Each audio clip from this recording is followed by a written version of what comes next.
মামার বাড়ি কোথায়? গাইবান্ধা। মাশাআল্লাহ, গাইবান্ধা থেকে এখানে। গাইবান্ধা কোন জায়গায়? হ্যাঁ, শহরে। গাইবান্ধা শহরে। বেচা বিক্রি কি অবস্থা? ব্যবসা খারাপ, অনেক ব্যবসায়ী হচ্ছে না আমার। অনেক ব্যবসায়ী জানে সারাদিন বেচা বিক্রি করে মোটামুটি থাকে না। আপনার ব্যবসা এটাই, এটা করে সংসার চালান। ছেলে মেয়ে কয়জন আছে? 3 ছেলে। মাশাআল্লাহ। মেয়ে আছে নাই?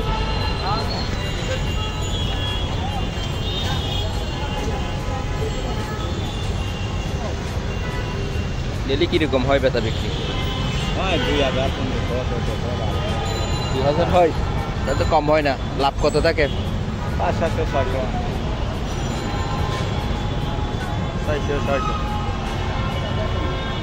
আদান আদান করে নাকি? সারাদিন তো আর করেন না। হ্যাঁ, কোনদিন সকালবেলা 11টা 12টা থেকে বাড়াই, 10টার দিকে আসে। আগাবেলা আমার 500 400 বেশি। এক স্কুলের সামনে দিয়েছে, বাসায় যাই রান্না টান করে আবার 4টা 3টার সময় আসি। মোটামুটি এখানে বেশি বছর সবসময় এখানে থাকেন না?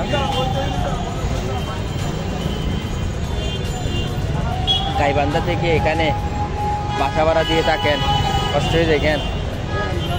ছেলে 3টা কোনটা কোন ক্লাসে পড়ে?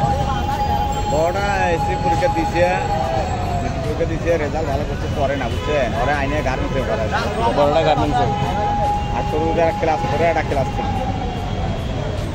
এখানে ভর্তি করে দেবো। আমি অল্প কয়েকদিন আসছি, 1.5 মাস আসছি। কোথায় ভর্তি করে দিই? ভর্তি করে দেবো আল্লাহ করছে। দুইটাতে? ছোটো দুটারে? হ্যাঁ, একটা 60 বছর আর একটা একটা ক্লাস করে পরে, একটা ক্লাস 3 পড়ে। মাশাআল্লাহ, ওরা তো পড়ালেখা করে।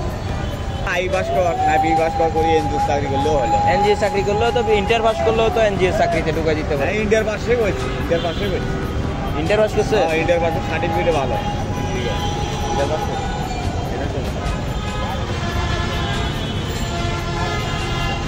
ঠিক আছে। আপনার বাসা কোথায়? আমার কর্ণফুলি ভাই। কর্ণফুলি ওই পারে সলগোলা ঘাটের ওইদিকে। এই মাল কর্ণফুলিতে কিনি। হ্যাঁ, এই মালগুলো কর্ণফুলিতে কিনি। কর্ণফুলি থেকে কেমনে কিনে? কর্ণফুলি বলতে এই কর্ণফুলি না তো? আমার নদীর ওই পারে কর্ণফুলি এরিয়া, আনোয়ারা কর্ণফুলির এদিকে, নতুন ব্রিজের পরে। নতুন ব্রিজের ওখানে ইস্কা চলে আমার ভাই। এখানে বাসা ভাড়া কত দেন? 3500 টাকা।